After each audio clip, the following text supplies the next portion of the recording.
한 사람의 기억이 흔들리기 시작할 때 그의 삶은 어떤 빛을 남기는 걸까요? 오늘은 누구보다 거칠게 살았지만 누구보다 깊은 사랑을 품었던 한 남자의 이야기를 전해드리려 합니다. 부모님이 일찍 세상을 떠나면서 17 어린 나이에 장가를 들고 어린 동생들까지 돌보아야 했습니다. 가난은 그의 삶을 쉬는 날 없이 몰아붙였습니다. 레일 위를 달리는 수많은 기차와 그 뒤를 따라 퍼붓듯 흘러내리던 땀, 거친 현장은 마치 그의 삶과도 같았습니다. 오늘 우리는 그의 빛바랜 일기장 속에서 우리가 미처 알지 못했던 한 남자의 눈물겨운 삶을 함께 들여다보려고 합니다. 그가 남긴 삶의 흔적들이 당신의 마음에도 작은 울림이 되길 바랍니다.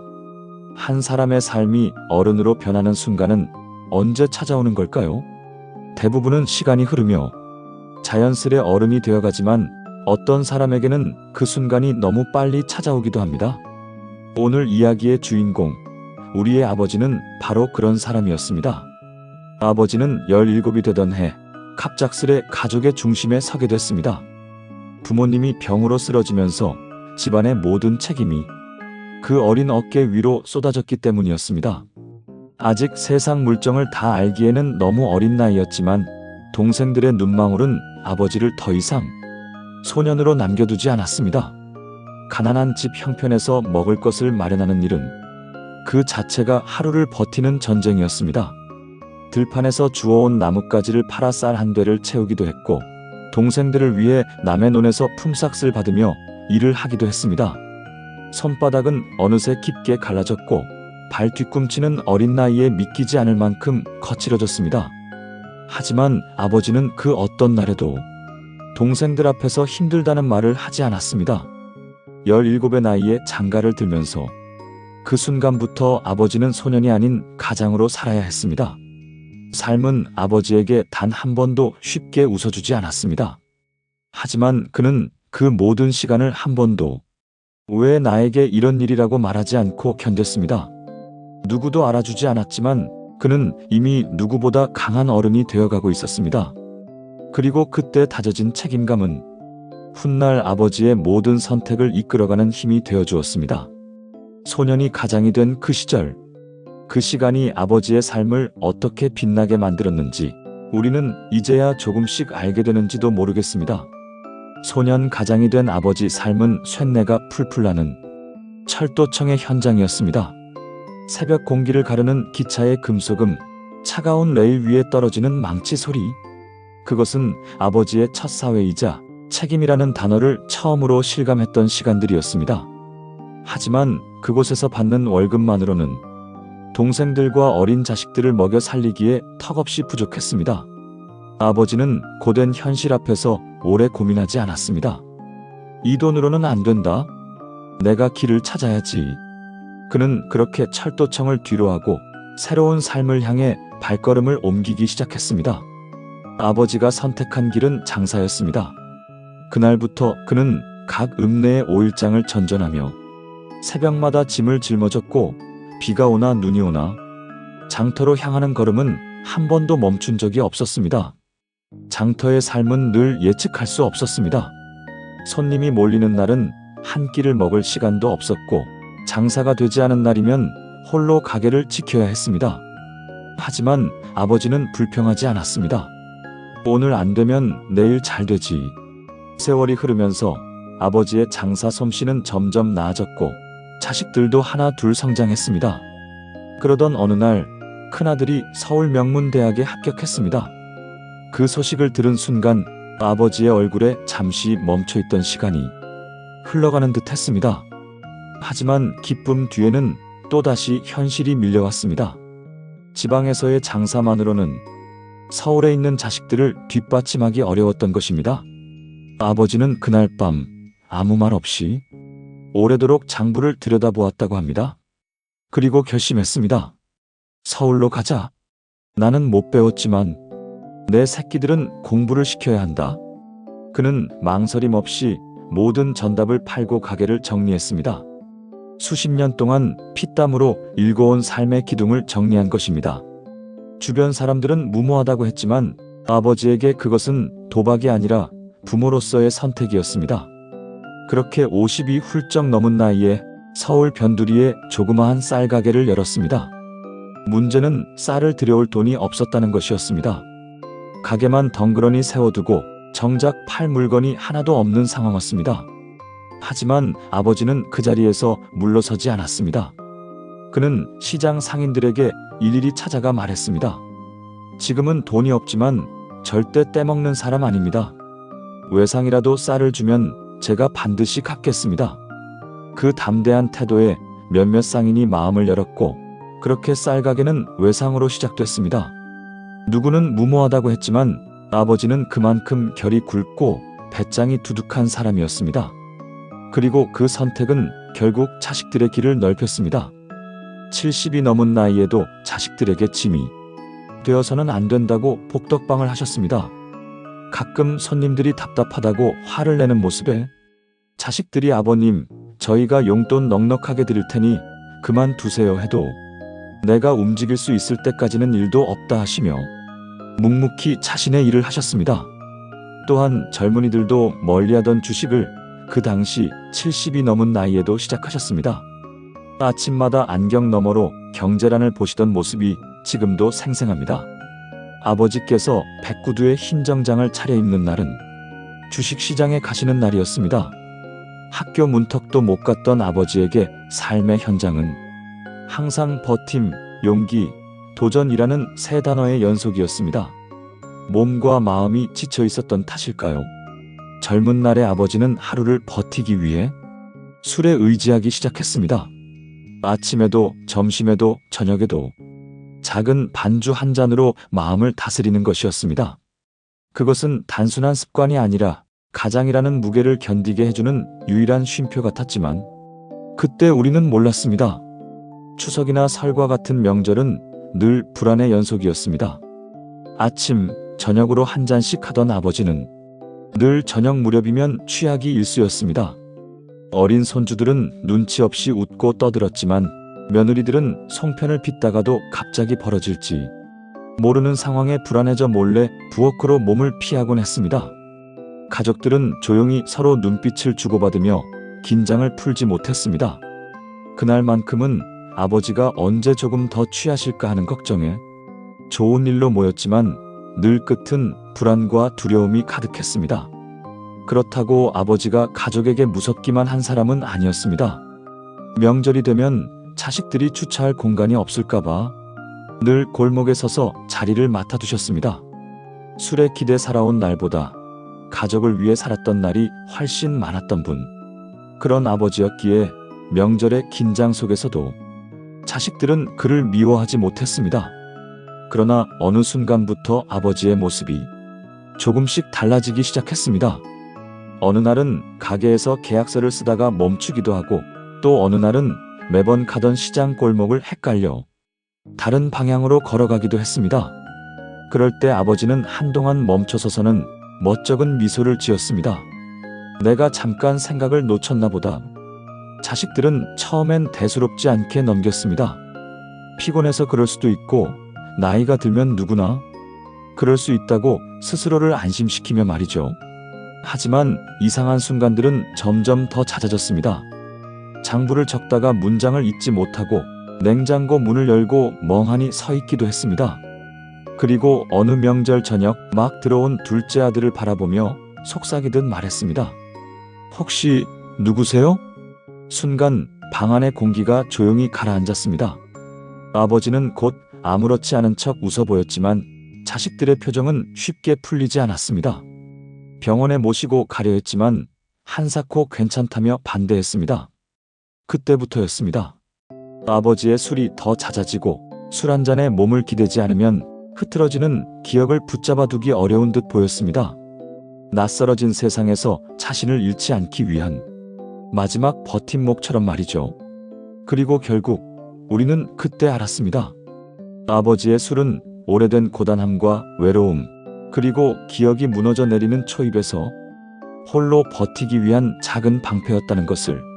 아버지의 기억 속에서 가장 먼저 흐려진 것은 놀랍게도 이름이었습니다. 평생 책임이라는 두 글자로 키워낸 7 아들과 1 딸. 그 아이들의 이름이 어느 순간부터 서로 뒤섞이기 시작했습니다.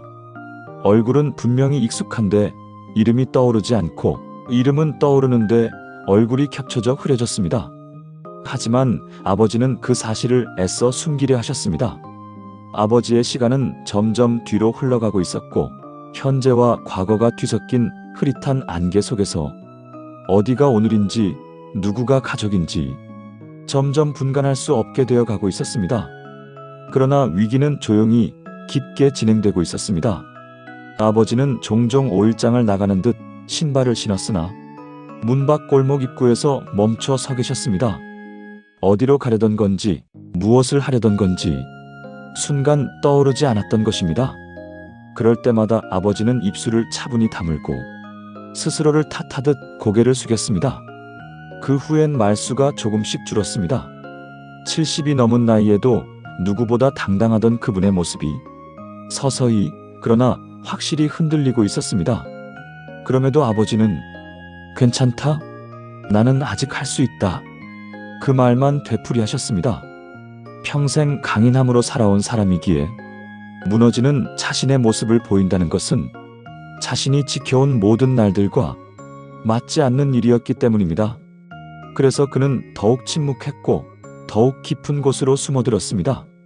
그리고 가족들이 알지 못한 곳에서 그 혼란과 두려움은 조용히 쌓여갔습니다. 아버지가 평생 지켜온 자존심은 그분의 마지막 갑옷이었지만, 아이러니하게도 그 갑옷이 아버지의 세계를 더 좁히고 더 어둡게 만들고 있었습니다. 어느 화창한 오후, 아버지는 오랜만에 하얀 백구두를 꺼내 들으셨습니다. 광이 바래고 주름이 깊게 패인 구두를 바라보며 아버지는 마치 오랜 벗을 다시 만난 듯한 표정을 지으셨습니다. 말없이 구두를 닫고 천천히 발을 넣으셨습니다. 신발끈을 묶는 손은 조금씩 떨렸지만 끝까지 스스로 매듭을 지어냈습니다.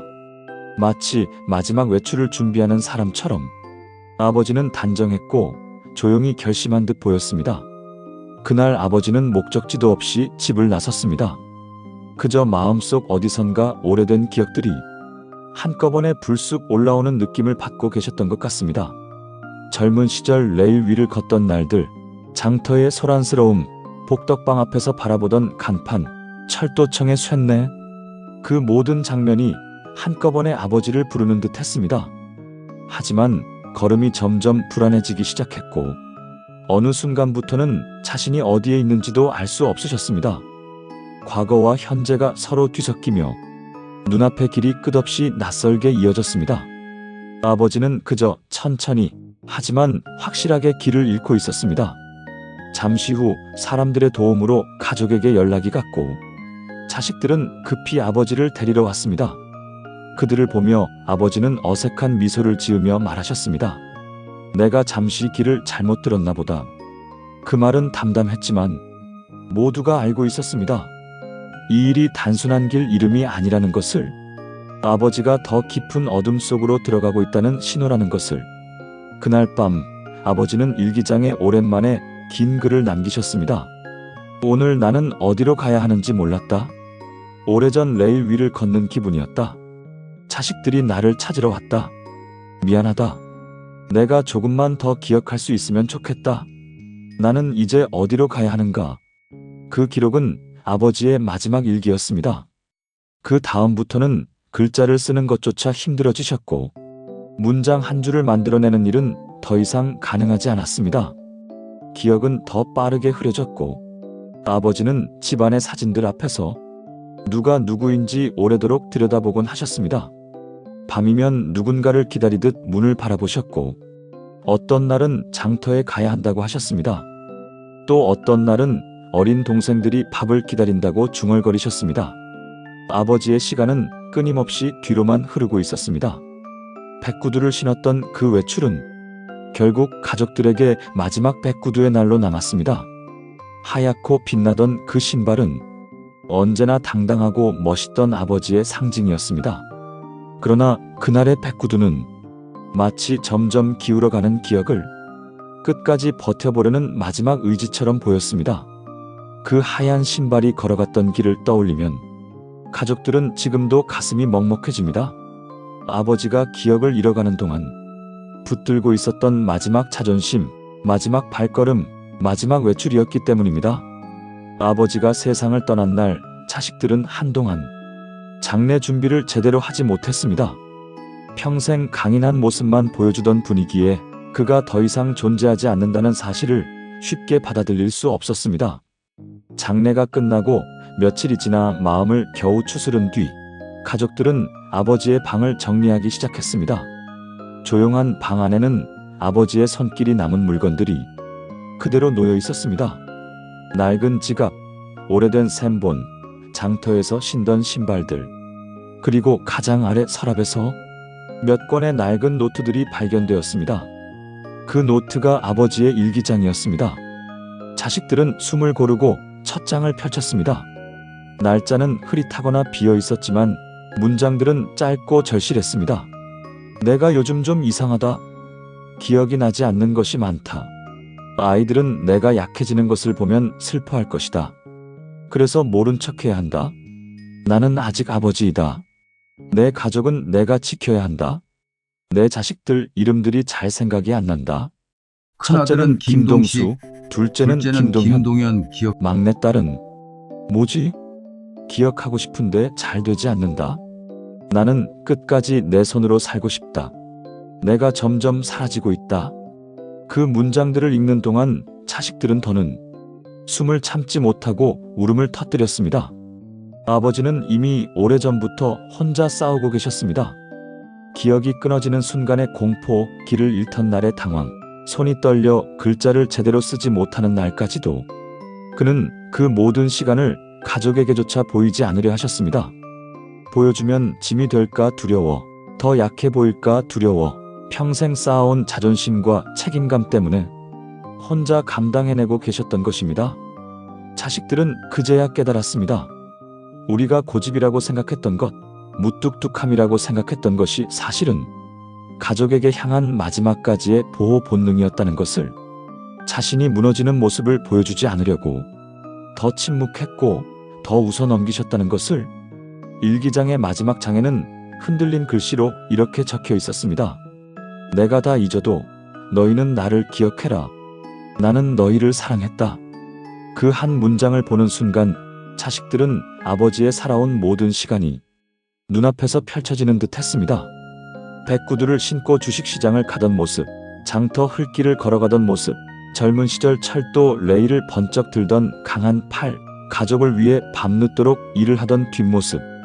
기억을 잃으며 자신조차 자신을 몰라볼 때조차 그는 가족만은 잊지 않으려고 기록을 남기고 있었습니다. 아버지는 결국 많은 기억을 잃으셨지만 사랑만은 끝까지 붙들고 계셨습니다. 자식들은 그 일기장을 덮으며 조용히 다짐했습니다. 아버지가 남긴 빈자리에서 서로를 더 따뜻하게 바라보고 그가 늘 지키고 싶어 했던 가족이라는 울타리를 계속 이어가겠다고. 백구두처럼 밝고 단단했던 아버지의 삶을 이제는 자식들이 이어가겠다고. 아버지는 비록 세상을 떠나셨지만 남긴 기록 속에서 오히려 더 선명해졌습니다. 기억은 사라져도 사랑은 끝내 사라지지 않는다는 사실을 그 일기장이 조용히 말해주고 있었습니다.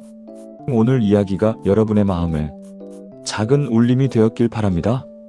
우리는 모두 누군가의 자식으로, 또 누군가의 부모로 살아가고 있습니다. 때때로 미처 알지 못했던 사랑이 뒤늦게 우리 가슴을 울리는 순간들이 있지요. 혹시 지금 떠오르는 얼굴이 있다면 오늘 단 한마디라도 먼저 건네보는 건 어떨까요? 고맙다는 말, 사랑한다는 말 늦지 않았습니다. 미라클 100세 지혜와 함께 해주신 여러분께 감사드립니다. 저는 다음 영상에서 더 깊은 이야기로 찾아뵙겠습니다. 고맙습니다. 김동식